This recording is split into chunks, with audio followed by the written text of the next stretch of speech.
Hello, I'm Delphine. I'm a project manager at LGI, and I'm here today to show you how costs, category, and cost eligibility work in EU-funded projects. This is crucial for you because if a cost is deemed non-eligible by the European Commission, the related amount will not be reimbursed to you. Before we continue, I would like to remind you that all beneficiaries are solely responsible for their costs. It is your responsibility to properly account for them and to keep the supporting documents such as receipt, work contract, etc., etc.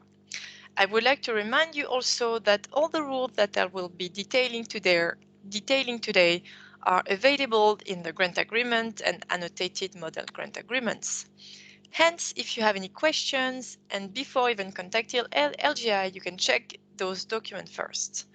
For cost eligibility, most of your questions will be answered in Article 6 entitled Eligible and Ineligible Costs. If you have any doubt, please don't hesitate to contact LGI, of course. This session will also include a few words how cost reporting works, but this topic will be investigated in great in the video entitled Project Reporting, Payments and Audit. So there are 4 types of costs in EC-funded projects. The first one is direct personal costs. There are several ways of accounting for personal costs, and we will have a closer look at them in the next slides. There are also other direct costs, which cover all the other costs which are not related to salaries. And there is also subcontracting. Subcontracting, direct personal costs, and other direct costs are specific costs which must be directly linked to the performance of the project. The beneficiaries must be able to show, with records and supporting evidence, the link to the project. A personal cost is eligible when it is related to personnel working for the beneficiary under an employment contract. It is also eligible when it is assigned to the action, and it has to comply with social security contribution, taxes, and other costs that arise from national law. There are 3 ways of accounting for personal costs: actual costs, unit cost, and SME owner. What differs between them is how to calculate the hourly rate. For SME owner, the hourly rate is set out in Annex 2.A of the grant agreement. This category applies to SME owner without a salary.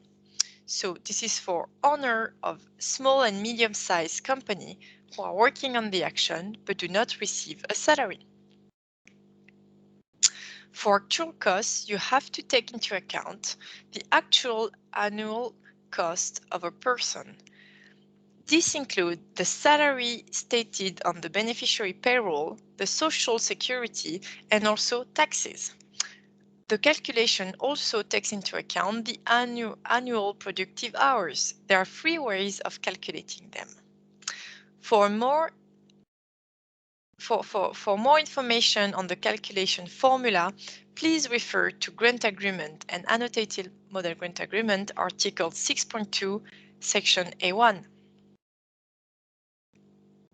For unit cost, the hourly rate is calculated by the beneficiary in accordance with its usual cost accounting practices. To certify this methodology, you can put a certificate on the methodology for unit costs. This certificate has to be produced by an independent auditor. It is optional, but this certificate can help you prevent problems.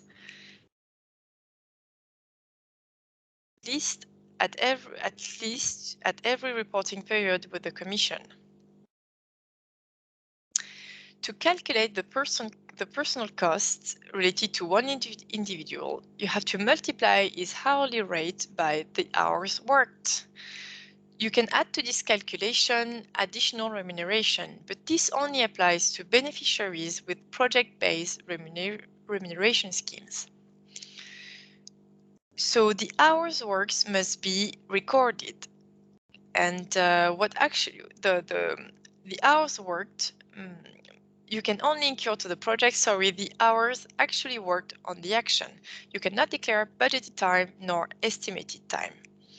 Like I said, the hours declared to the action must be supported by reliable records and documentation.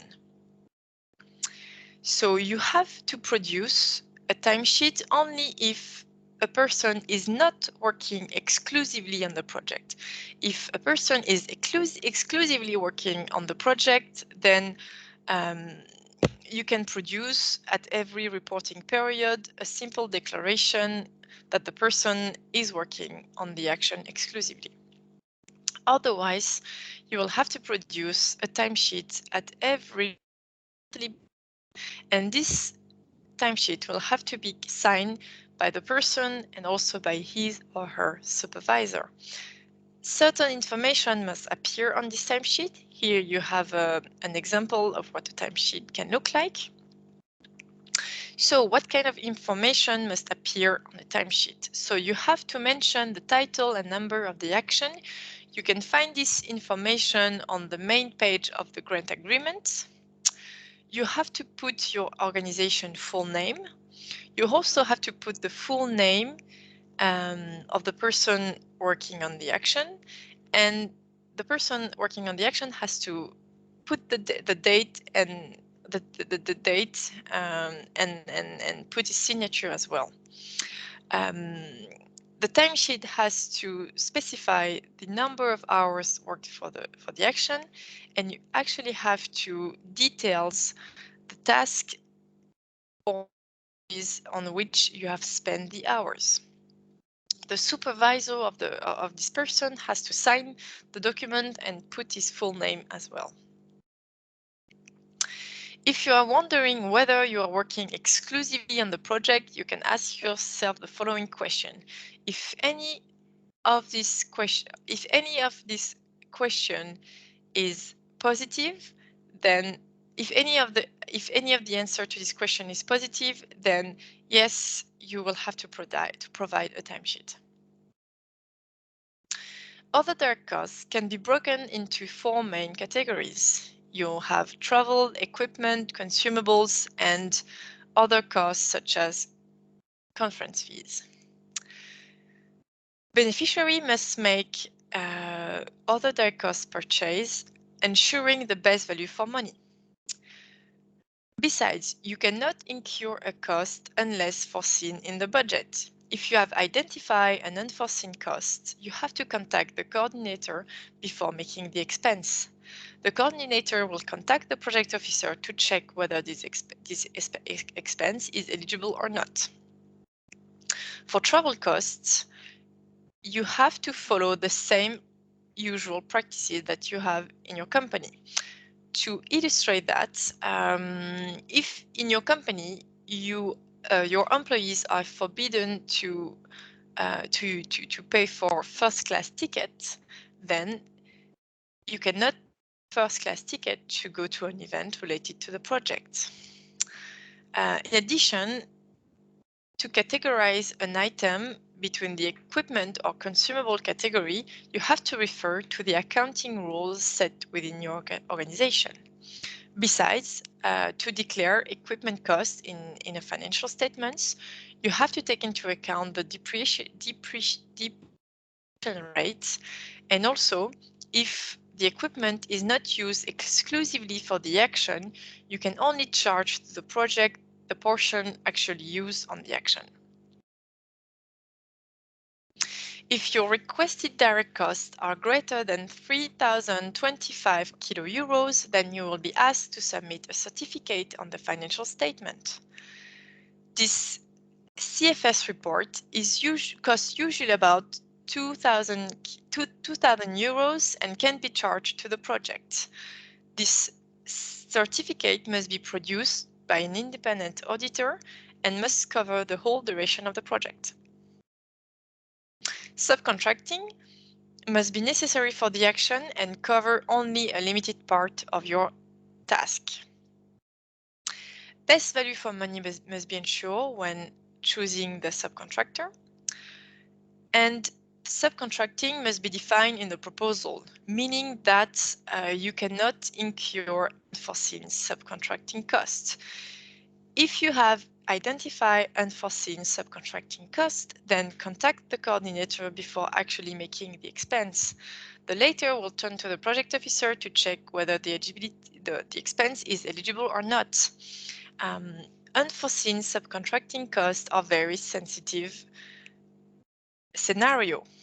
Indeed, the European Commission may not approve unforeseen subcontracting. Exceptionally, the Commission may approve unforeseen subcontracting, and in that case, it is likely to trigger an amendment of the grant agreement.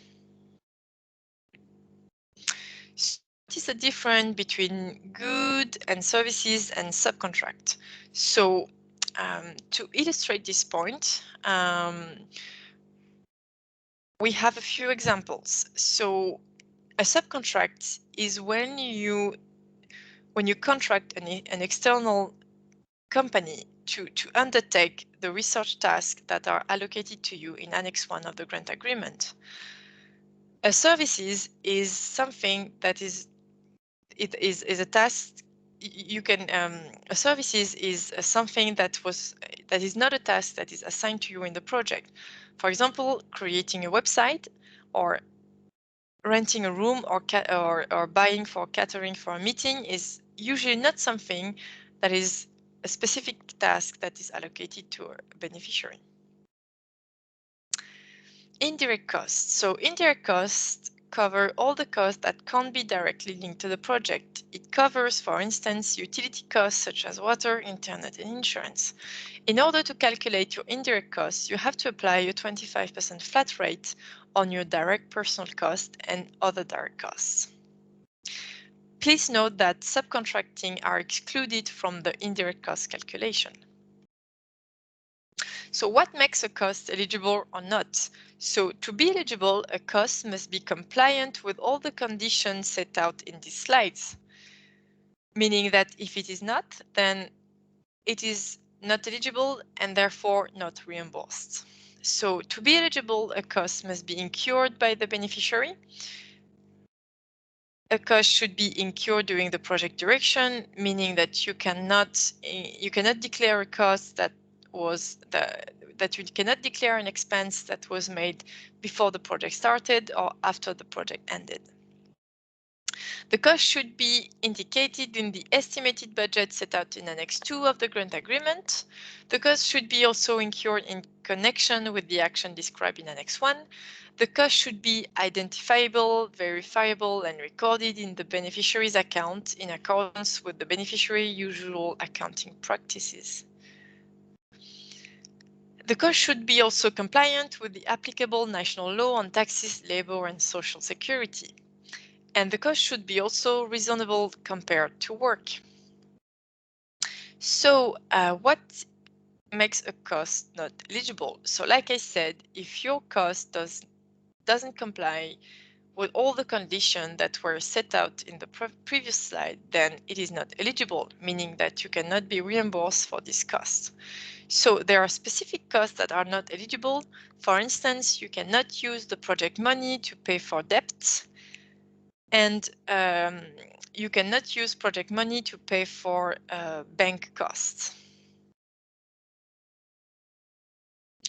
Oh, one important rule also is that you cannot use project money to pay for expenses in another project or in another EU project. So to conclude this presentation, I will give you a very, very brief overview of what happened during the reporting.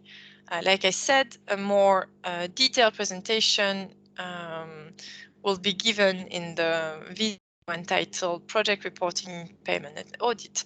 So I just wanted to say to you that the cost must be reported at the end of each reporting period. Besides, you have to draft your financial statements in euro. So if you are using another currency, then you must convert your costs using an average daily exchange rates calculated over the corresponding reporting period. There is a tool on the European Central Bank to help you calculate this average rate, and the link to the tool is available on this slide.